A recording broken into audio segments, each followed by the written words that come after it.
Okay, I'm picking up right where you saw me leave off in the last vlog. I'm going to show the books for cards that I've already pulled that I haven't gotten to yet. They are my priority reads. The first of those is one that I'm reading via ebook, and that is J.R. Silver Writes Her World. I do not have an audiobook copy of this. I'm about 25 or so pages into this one. Then we have the two that I pulled yesterday. So you saw those pulls at the end of the last vlog. I did show in the last clip of that vlog switching out one of them because I didn't realize I'd already read a book that I put on my TBR, and that was the Ace of Wands, which is something that fills your cup with joy, or I forget exactly how that's put. I'm going to do Making It So by Patrick Stewart for that one. And then the other one that I had previously pulled is the Three of Cups. I think this was something involving a game or a team. I don't remember the prompt exactly, but for that one I am doing Team Chew and the Battle for Blackwood Arena. I know I'm not going to have as much time this next week to read, but I'm thinking I'm going to have a similar amount of time as I devoted at the beach, because I did not spend a lot of my beach days actually reading.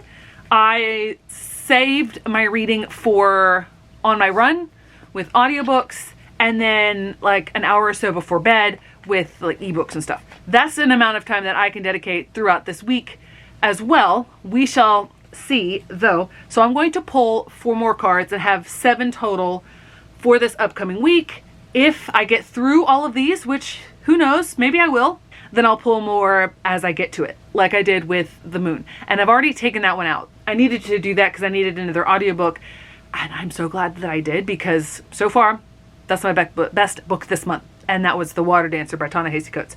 All right, so I've shuffled it a little bit more. I'm gonna pull just from the top. So we have first the Knight of Rings, which according to this deck is the Pentacles. Then we have one that creeps me out. This is the Eight of Swords. I don't like spiders, especially Shelob. Then we have the Six of Cups, and then we have the High Priestess. I think I might already have read a book for this or not. Or I might have switched one out for this because I remember seeing the High Priestess. So I'll be back in just a moment with the books that fit this prompt. Okay, so I'm back with the books that match those prompts for those cards. I did switch one out. I'll talk about that in a moment. The first one, I got so excited when I saw which book I assigned to that prompt. The first one is for the Knight of Rings or Pentacles, the 5th season. Oh, I'm so excited about this. Yes, does this mean that I'm starting 2 series for my series to start in 2024? Fine. I don't care. I am so excited to get to this. And I believe I have the audiobook of it. And I think that Robin Miles narrates it, and she's amazing. So very excited. The next one I have is for the Eight of Swords, and that is Middletide by Sarah Crouch. This is a recent Book of the Month selection. I believe it was actually for May. Yes, this was May 2024. I don't remember what the prompt was. So the one that I switched out was the prompt for the Six of Cups. And the prompt was, brings you back to a nostalgic time in your life. And I had assigned the Lion, Witch, and the Wardrobe to that. I pulled that up on my Notion and I went, I don't feel like reading that right now. I love Narnia. Don't get me wrong. I love it. I don't feel like rereading. I want to break new ground. And so I stretched a little bit and I went with Into the Wind-Wracked Wilds by A. Deborah Baker.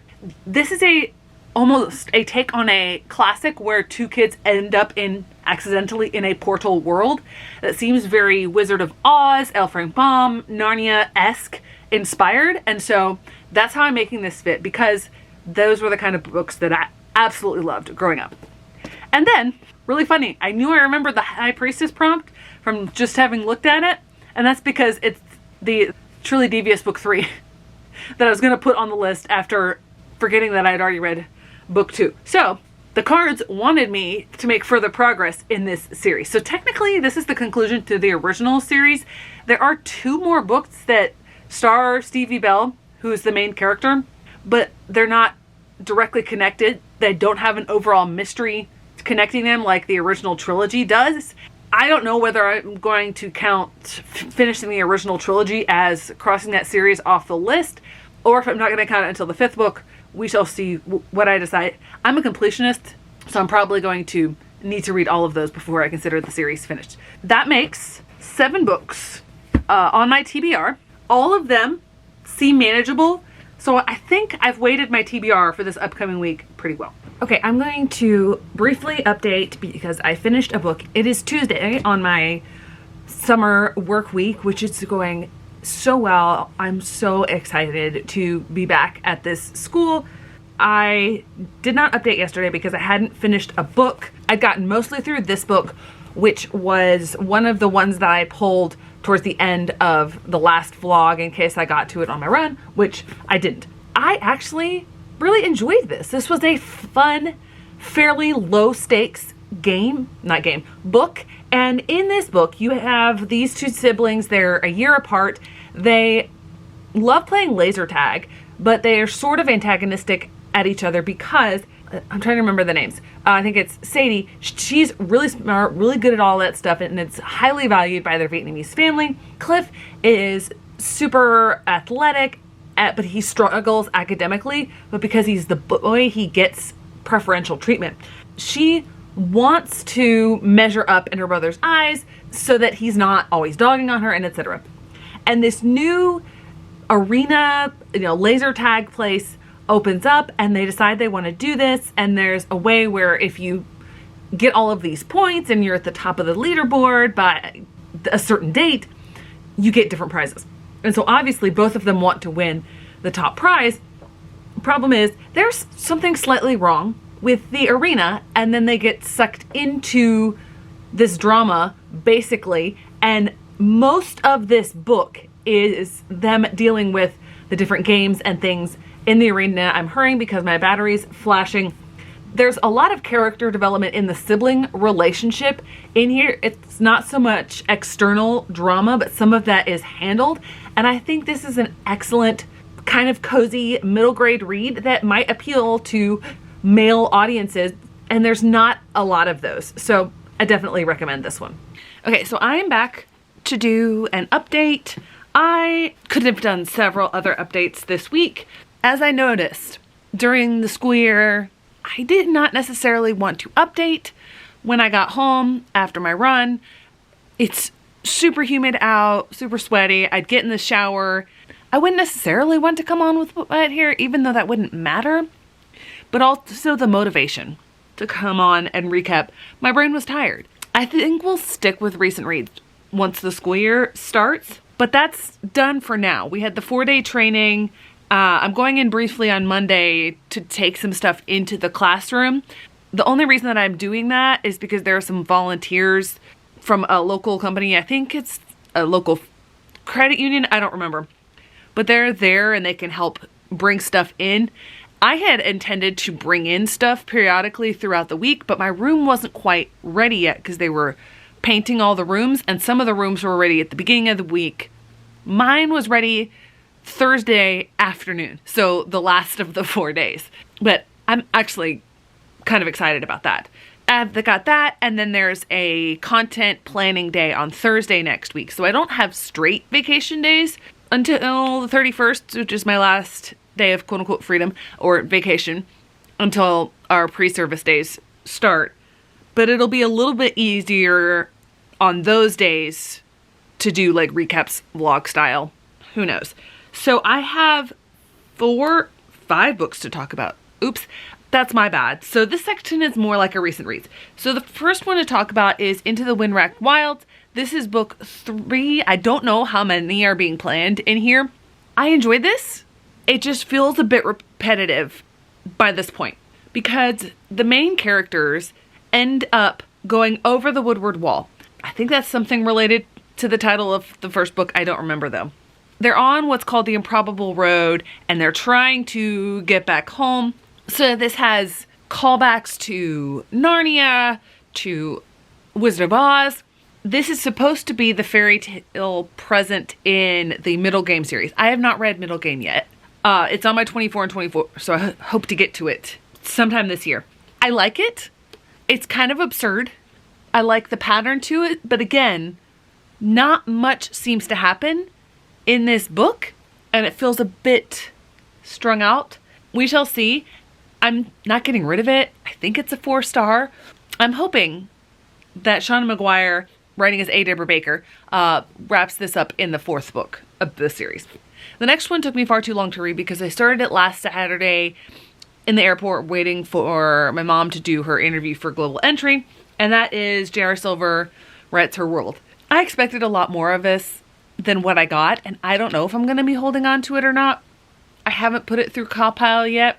The conceit behind this is that JR discovers that what she writes is becoming real. Sort of. It's based on a certain aspect of a teacher who comes to school. It's a brand new school year.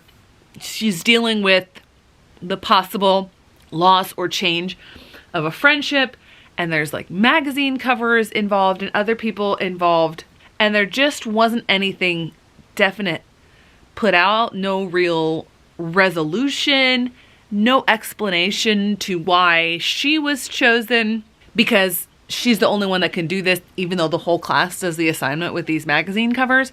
And ultimately I just went, I don't get it. It's fine. I don't really have words to describe how unsatisfied everything felt. Unsatisfied maybe not the right word. Like I said, I don't have words to describe it. So ultimately, this was a bit of a letdown. So technically I have only 4 complete books to talk about. I kept this card over to remind me of the book that it represents because I do not have a physical copy of it. Originally, this was supposed to be the 2nd book in the Truly Devious series. Turned out I'd already read that, switched that out for the Patrick Stewart memoir, and then decided I wanted to switch it out for one of the books that I had an audio copy of. It was about to get returned. It's an arc that I have that I think might be on the young adult list. I'm not sure, but I have been seeing it in lots of places, and that's The Last Blood Carver. Anyway, I'm intrigued about the book, but I think I'm going to save any thoughts until I finish the book and I wrap up about it, because I just finished a different book and my mind's still kind of on that book. The book that did not disappoint is 5th Season. I have to say, it was a little jarring this morning, and it's Saturday, to go from reading the last half hour at my reading speed of the 5th season with Robin Miles as the narrator to going to the narrator of The Last Blood Carver. Nothing against that narrator, but any narrator in comparison to Robin Miles, I'm sorry, most of them are going to pale in comparison. The 5th season is fascinating and so thought-provoking, and I knew I had a high chance of really, really enjoying this book, so I made sure to pay attention as I was reading. So in this book, N.K. Jemisin uses a technique that a lot of people say didn't work for them and has a tendency to maybe not work, and that's the use of second person. I honestly cannot remember a time where I have read a book that uses second person, so I didn't know how I would react to that. What I do know is that I love N.K. Jemisin's books, so I was willing to go into it and give it a shot. I'm so glad I did. The way that she balances the 3 different perspectives, so brilliantly done. When I was trying to figure out how they were related to each other, because you know, in a book, it's trying to tell a complete story, even if you have different unconnected, seemingly unconnected perspectives, they're going to connect in some way to tell the story. And so I was trying to figure that out, and very quickly on I realized they could not possibly be in the same time period. And of course I was right. Then something is revealed about a connection between two of the perspectives that are told using third person. And as soon as that was done, I realized something about how possibly that second person perspective connected with those other 2. And of course, I was right. And it was so fulfilling when I got to the end, and indeed, my hunch was right. This is so complicated. I'm only going to briefly mention the conceit in this world. This particular world goes through different seasons. Things happen for various reasons. There's a group of people that are blamed for these 5th seasons, but it's unclear whether or not they're actually the ones at fault, even though their actions could potentially cause these seasons. And these seasons are like things that divide ages of history, and they wipe out the possibility of progress. The seasons, in different ways, they are cataclysmic to this place. There's ash falls, sometimes there's like volcanoes erupting, etc. Places are wiped out. And there's also a group of people called Origins, and they can control the earth. And so a lot of them are outcast and blamed for what's happening to this world. And all three of the perspective characters are Origins. So you see different aspects in each of these because there's a way that there's a group that sort of controls them, and there's another group that can do something to the Origins' power. They're called the Guardians, and they work in concert with this thing called the Fulcrum to control them. It is so insidious. The way that this one Guardian in particular got into the mind of this very young girl was so sickening. The way that N.K. Jemisin told it was so brilliantly done. And then it comes to the end of the book and I went, I kind of love this book and the way that N.K. Jemisin made you think. So I will definitely be continuing in this series. I had no doubt. Then we get to the book that I just finished, and that is Middletide by Sarah Crouch. This I put on my radar because I had followed the author Sarah Crouch on Instagram for a while. She used to be a professional runner. She's retired from that, and now she is an author. And so when I saw that it was going to be a book of the month selection, I decided that I wanted to read it. And this was fascinating. I think as somebody who's fairly new to this sort of a genre, sort of like suspense, not quite murder mystery, not quite thriller either. It doesn't move that fast. I don't really have the terms for this because I don't read a lot of this. I think people, though, that are more familiar with a lot of the different kinds of tropes might be able to see right through pretty much everything about this. And it does end in a fairly dramatic, predictable way, but I didn't mind that. I was able to get fully immersed in this novel. I read this in one day. Granted, I read fairly quickly, but it wasn't one of those books that was a chore to read. I took breaks throughout the day, but I always wanted to come back to it and complete the story, even though when something turns about 40 to 60% of the way through the book, I was able to figure out what was happening. I just wanted to know when the characters were going to figure out what was happening, and I thought it was really well done, and I enjoyed it. I don't think that Crouch in any way was trying to pull one over and stump people because the twists weren't really all that twisty, and I don't think that was her goal. Some of the stuff was very predictable, but it was told in a way that I did not mind, and I really enjoyed this. This was not necessarily a cozy read, but it felt cozy to be reading it. I don't know if that makes any sense. I'm probably all over the place with this review. I enjoyed my read of this, so I was able to finish 2 pretty good books. Now, is this one anywhere near the level of this one? No, they're not even remotely the same genre. I like the fact that I finished 2 books that I enjoyed in the same day. I think the next book that I'm going to pick up after The Last Bloodcarver is The Hand on the Wall. I have an audiobook, but that is actually the last book that I have on my TBR for this week. So speaking of that, I should probably go get my cards and pull some more books. Okay, so I have my cards again. I'm really hoping to get the last book in both the Sisters Grimm series and the Fablehaven series because those are some of my quote-unquote required reads and I haven't gotten to them yet. I have gotten my Readathon, that was the Mevka Flesky memoir. I have gotten my 24 in 24. I'm doing okay on my gold books. I still have a ton. Obviously, I'm definitely not going to be getting through all of the books that I put on this list. I knew that I wouldn't. Over here I have my iPad. I don't know if you can tell, there's a slightly weird glow coming up from it because I'm at Notion open.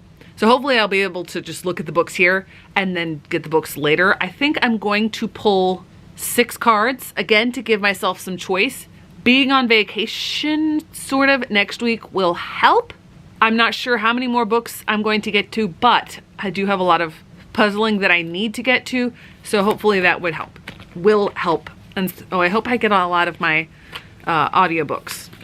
The first of these is The Empress. All right, The Empress is, oh, it's one of my R fantasy books. It is Son of Blood and Ruin. I've heard some interesting things on that. I've heard that it's confusing. Book number 2 is Upside Down. We've got The Ace of Swords. All right, Ace of Swords is Skin of the Sea by Natasha Bowen. I tentatively should have the audiobooks of both of those. If not, I can read it physically. All right, book 3. All right, we've got Queen of Cups. It's Color Me In by Natasha Diaz. I do not have an audiobook for that one, so that will be a physical read. All right, book 4 is a creepy, oh, that's not creepy, that's Treebeard. That is the Page of Rings or Pentacles, Cradle by Tasha Suri. That will be a very short read. I don't have an audiobook of it. That is one of my Doctor Who books. So I got those as a special edition, I think from Inkstone. I don't even remember, but that will be my first time reading one of those. Then we have the 8 of Rings or Pentacles, and that is Skander and the Phantom Rider by A.F. Stedman. I'm really excited about that one. I know I have the audiobook already on Libby. Okay, so 3 more books. We've got The Emperor, and that one is Piranesi by Susanna Clark. Another one that I don't have an audiobook of. Okay, and then 2 more. We've got The World. That one is Circe by Madeline Miller. I'm pretty sure I still have the audiobook of that. Okay, I'm gonna pull one more, and that is The Four of Swords. One that I'm going to have to replace because I've already read that. All right, Four of Swords is read a quote unquote guilty pleasure. That fits for my audiobooks. I don't, actually, I have Libby on my iPad, so let me pull that up and tell you what's going to be the next one. I might do the Council of Mirrors and finish up. That's book 9 in the Sisters Grimm series. I still have that one. So those are the books that I'm going to try to get to next week. I have 2 books to update about. It is Monday of my last full week of vacation. I go in to work on Thursday for a planning day. Not as much reading that day. Totally fine. And then we go back for real a week from this coming Thursday. Let me do this a few more times. I did not finish any books on Sunday, but I did finish 2 today. One, and I may finish another one later today because I'm gonna go do some puzzling. But anyway, let me talk about those 2 that I finished. So I finished The Last Blood cover. This is one that I don't have a physical copy of. So I had an ARC to review of this. I've heard a few reviews of this, but not a lot. So I'm reading it just because it's an ARC. And I did it for the Ace of Cups, which is a book to fill your cup with joy. Only reason I remember that is because that's our significator card this week, which is like a different thing that we can earn points for in Tarot Readathon. This book felt so mid to me. It's so tropey. In this one, I don't know what mythology it's supposed to be based on. Somewhere in Asia. I'm thinking maybe Southeast Asia because it involves some island groups. And the main character, Mika, is what's known as a blood carver, or in her heritage as a blood sooth. And she thinks she's the last of those. Her mother and grandmother and father, I think, fled from this island home when it was taken over by this empire. She was born not on that island, but under the control of this empire, and had to hide her gift. Her grandmother died in a house fire. Her mom did not have the gift, but died of some sort of wasting disease, some sort of neurological thing that caused paralysis, and Mika couldn't heal it. This all happens before the story starts. She, after her mother dies, is making her living as a local healer, doing basically like snake oil, fake sort of stuff, a last resort sort of thing. She occasionally has used her heart soothing, which is basically a type of magic, maybe, where if there's skin to skin touch, she can basically feel all of what the inside structure, vascular system, skeletal system, muscular system, etc. And she can fix it somehow. And there are different types of it where she can use her own energy stores to heal, but other people who have this They can't. They have to rely on external sources. So if that person were to heal, they would have to basically like touch a bird or something, get all of the energy from them, and that would leave them, you know, dead. And then they could heal themselves or someone else. It follows along fairly typical tropes. She is healing somebody. She didn't mean to, but she was compassionate. And then some hired assassins or some sort of group, like mercenary group like that, come after her. She accidentally runs into this guy who helps her, and she's surprised by that, but it's not really a help because she ends up getting captured by them. I knew as soon as she literally runs into that guy, spills the papers, and he helps her, that's the love interest. Why should I know that? Why should that be so predictable? Vanessa Lee did string me along a little bit, because when Mika first meets this guy for real, learns his name, puts two and two together, he's very standoffish, he's very cold, and for the majority of the book, he has nothing good to say to her. And then suddenly, we're supposed to believe that this turns on a dime, and he's head over heels in love with her, and she's head over heels in love with him. It was fine. There's nothing structurally wrong with it. Ultimately, I think this is gonna get a 3-star. I wasn't super engaged with it. The narrator did a fine but slightly below average job with this, which didn't help the book at all. Because the plot followed such predictable tropes, it's not something that's going to be engaging to me. Not something I'm going to recommend or go out and purchase. Unfortunately, that was a miss. Now, the book, physical book that I finished is the first of the Doctor Who special editions that I got. This is one written by Tasha Suri. I haven't really enjoyed every book that I've read from her. I've read the first in an adult fantasy series that I can't remember the name of. I've also read What Souls Are Made Of, the Wuthering Heights remix that I really enjoyed. And then I've read this one. This whole collection, there's 6 in there. It's a story basically from each decade of Doctor Who's runtime, including back to the 60s. This one is set in the 70s. I did not know which Doctor this was going to star. I did figure out it stars 12, or Capaldi's Doctor, from a few different things that Suri sprinkled in, which I really appreciated, because it could be any Doctor. It doesn't have to be the Doctor from that runtime. This read like a very well written Doctor Who episode, and for that reason I loved it. Just the way that the whole thing was written, I could picture what was going on in the episode. This basically could be turned into a screenplay for a new episode of Doctor Who, and I think it would be fantastic. It's set in the 70s. It has South Asian characters, black characters, queer characters, and they're dealing with a real thing. I think it's called the Foxhall riots.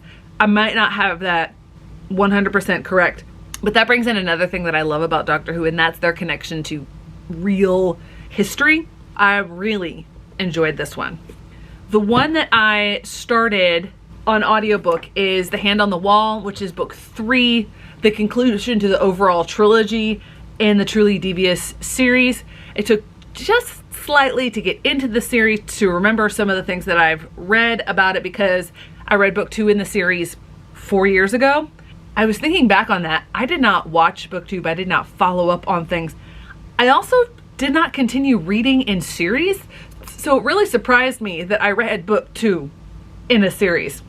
I made a whole video in my first year of booktube about my issue with series after being betrayed by Veronica Roth and the Divergent series.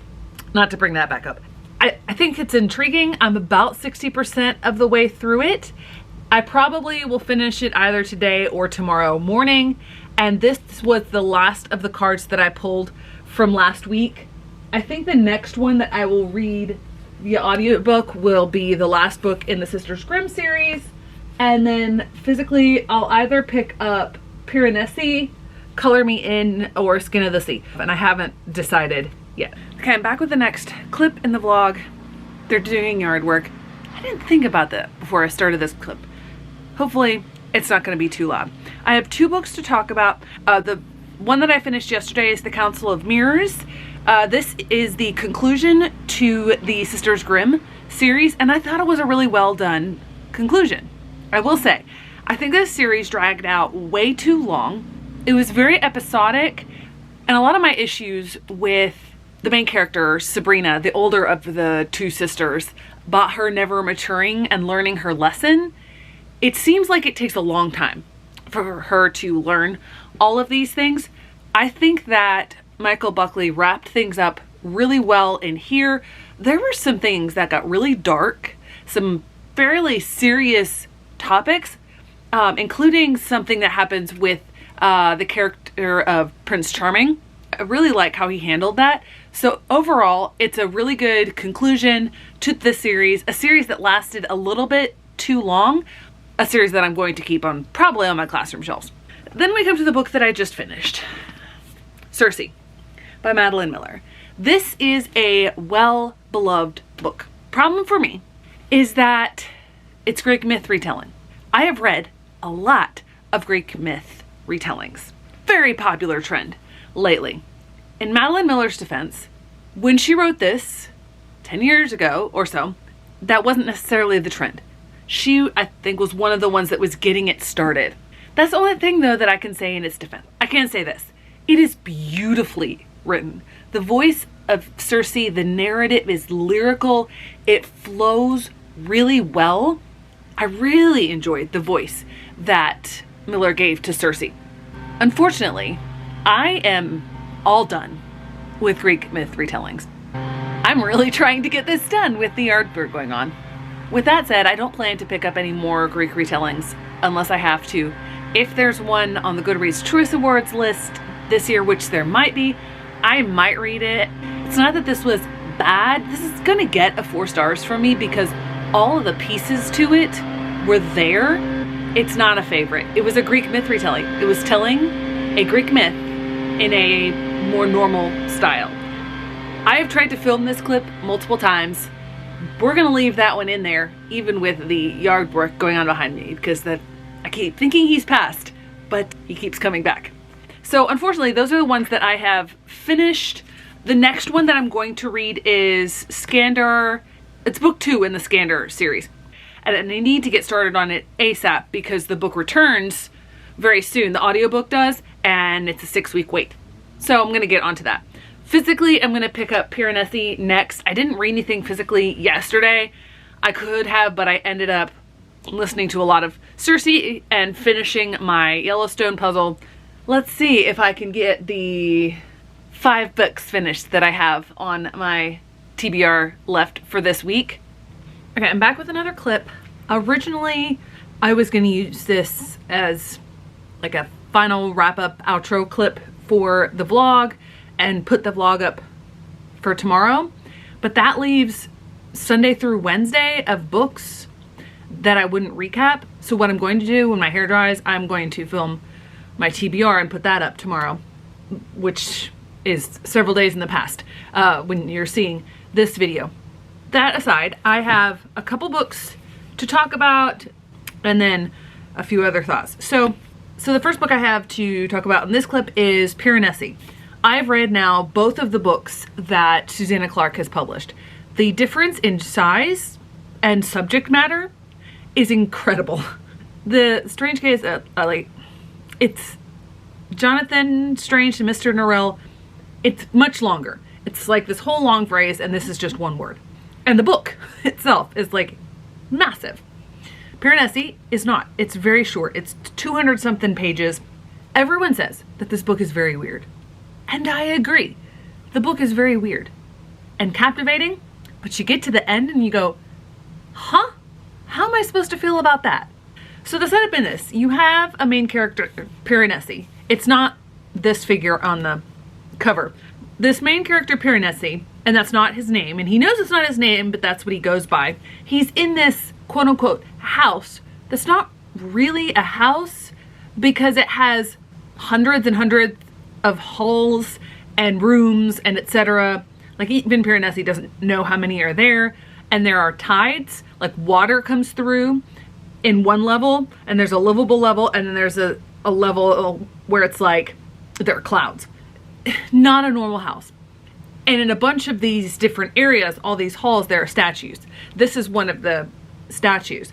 It's interesting that that's chosen as the cover. Piranesi is one of the people in there, and there's one other person, and he calls that person the other. And he meets with that person very specifically for like 1 hour increments on Tuesdays and Fridays. And the book is told as like journal entries, but not in the way, like, it's a type of journaling where he's a cataloger, he's chronicling things. It's a very interesting way to look at that. I'm not going to tell you anything else about this because it's very strange. And you're trying to figure things out. And I was captivated the entire time. But then I got to the end and I'm like, what did Piranesi learn?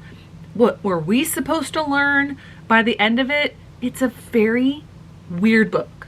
Like everyone has said. Excellently written, but huh? That's my thoughts after finishing this one. The other book that I have finished is Skandar and the Phantom Rider. This is book 2 in the Skandar and the Unicorn Thief series.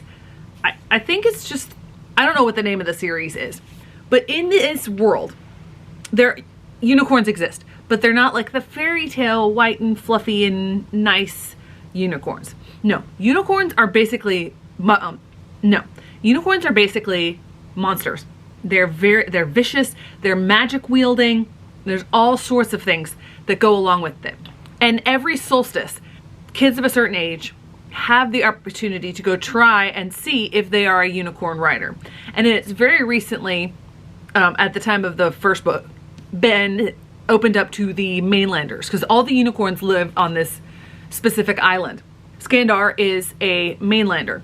He gets this interesting way of an opportunity to become a unicorn rider. There's so much that goes into all of this that if I tell you anything that's happening in here, there's so many spoilers for the first book. But it is so well done.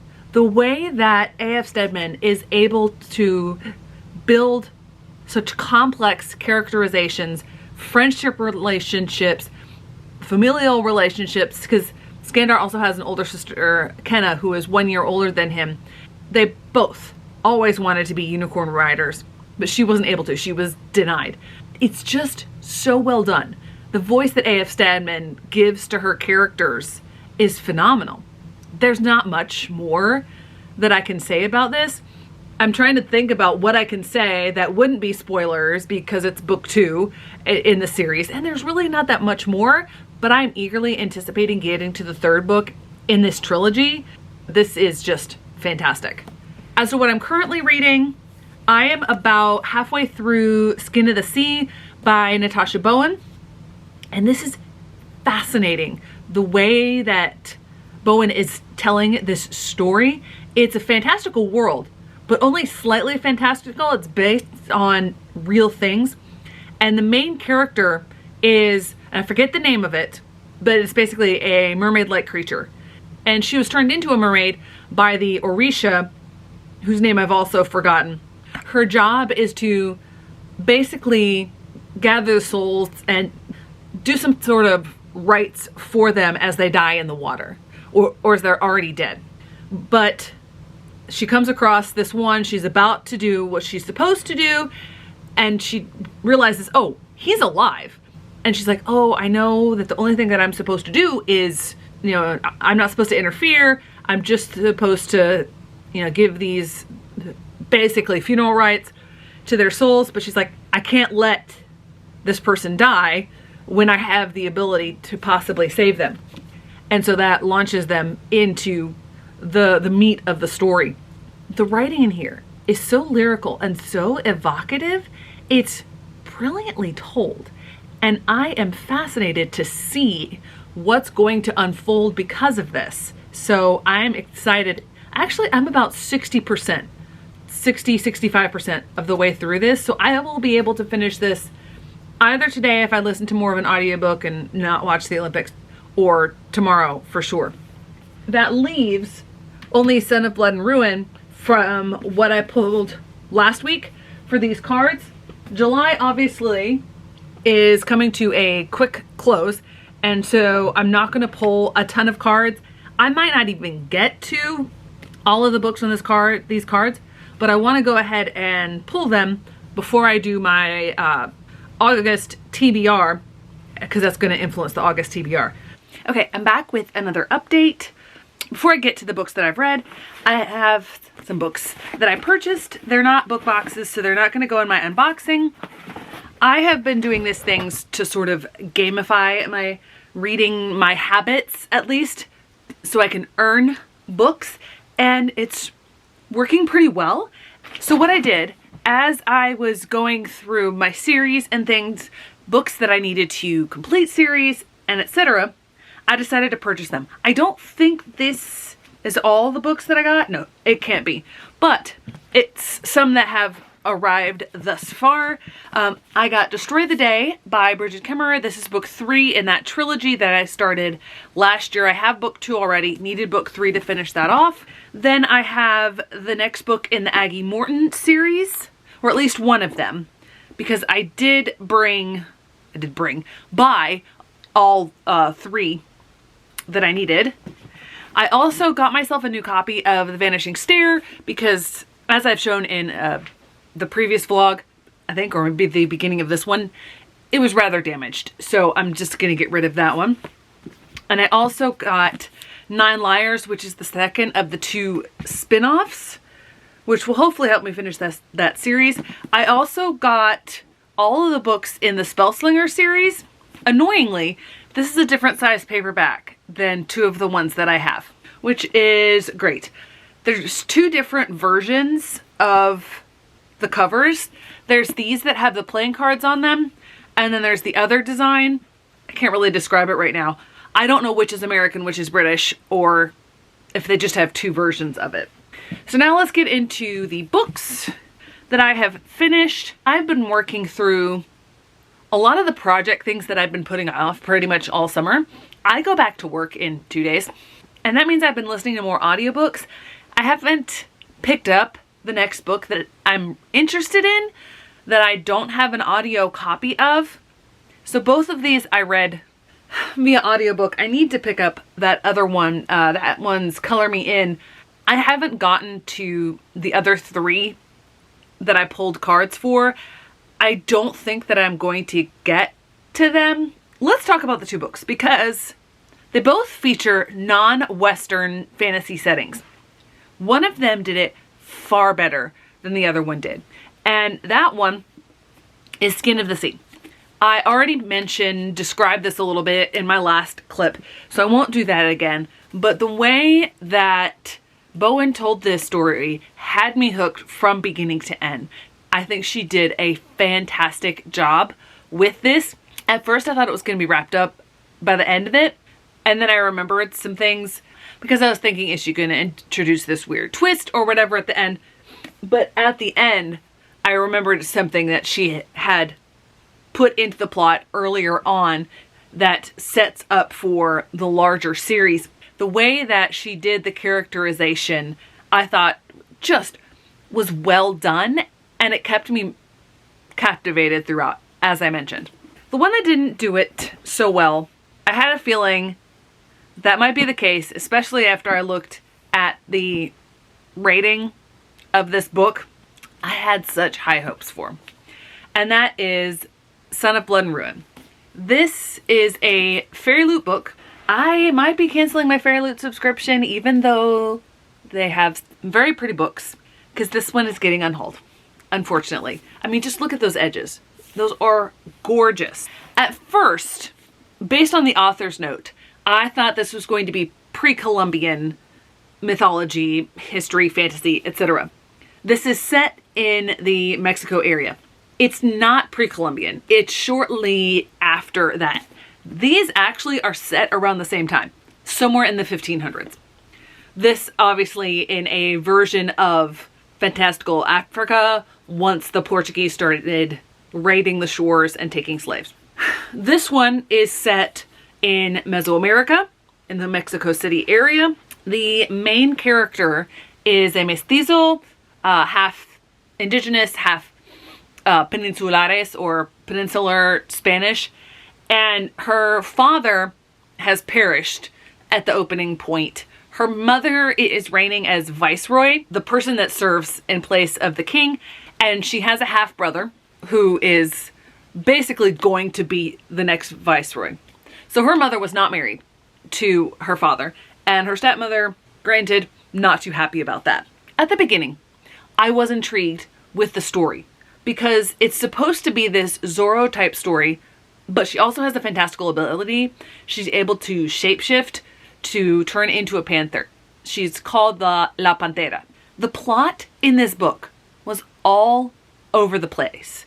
I could not really make sense of a lot of the ways that time was supposed to have elapsed because she's supposed to know her father, who was serving as this Spanish official, but also to have been raised in a village and to have learned all of this magic for like 10 years or so. But she's supposed to be, I guess, a young adult. I think this was part of their adult subscription. She read much younger than that. I'm realizing I think she's supposed to be in her early 20s or very late teens. She does not read like that. She reads like she's 15, 16 years old. So in that case, the 10 years might make more sense, but she doesn't read that way. And then there's another character who you know is going to be involved a lot, probably going to be the love interest. He introduces himself as Andres. And maybe it's my fault for reading this as an audiobook, but there were so many times when I got confused in the later parts of the book going, who is this romantic interest that she's, you know, making googly eyes at and etc. because I didn't recognize the name. And the plot just got so muddy, especially in the second half. Now, I will say that I was working on a puzzle at the time, and not a typical puzzle. It is a puzzle of a New York Times front page, so there were a lot of words on it, and I was using the words to help me find different parts. And so sometimes that can be distracting. But at the same time, I was actively paying attention. I was desperately trying to like hook in and figure things out as I was going along. And I just was like, I don't know what's going on here in the second half of the book, or where it's supposed to go, or the gods that she's supposed to be involved with, how the fantasy is supposed to go. Why is she, oh, they thought it was believable to have her set up to be the future wife of Prince Philip II. That never would have been even the least bit plausible. Illegitimate mestizo. No. Philip II, a Habsburg, is not going to do that. He's not going to come all the way over to the New World after his first wife dies. That was never even the slightest bit believable. And then other things happen with that. And I think also in my head, I was getting that character mixed up with the other character, the Andres character. She doesn't really have any love interest with the Philip II character. Overall, this ended up being extremely disappointing. So I understand why it has on Storygraph a 3.28 star rating. It's just really disappointing. Hopefully, at some point, I will get to Color Me In. I just had to take some time this afternoon to decompress because I'd read that in the morning while I was puzzling, and then I was working through my to-do list stuff, and one of those was contacting support about my treadmill, which stopped working about a month ago. Somehow, even though the support ticket was there on my end, it wasn't showing up on their end, so I had to contact them. Number one, it took forever.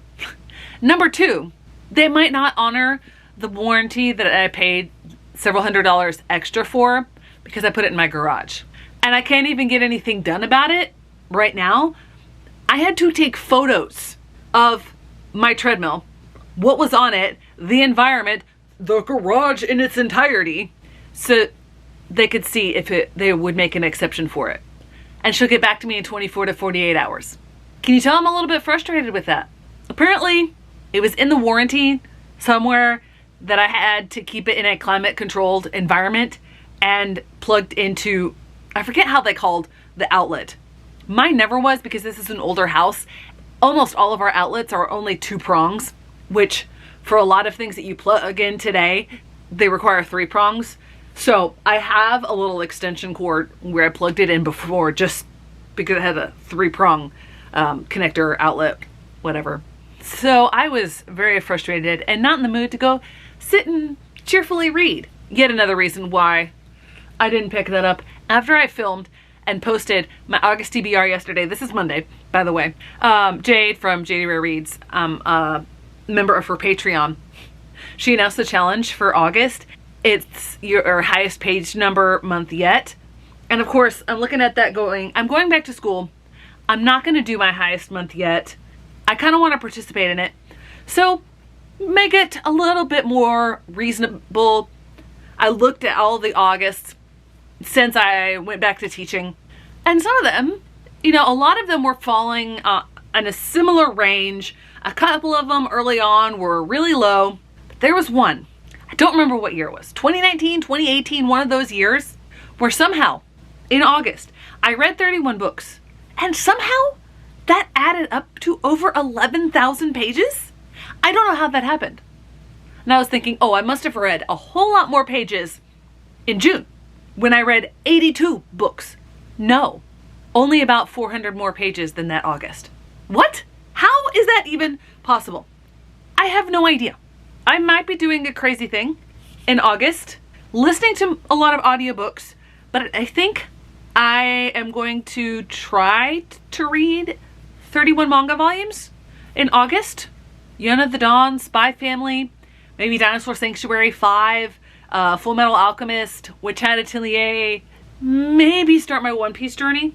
I haven't decided if I'm going to commit to it or not, but I'm crazy enough that I might. We shall see once school gets started.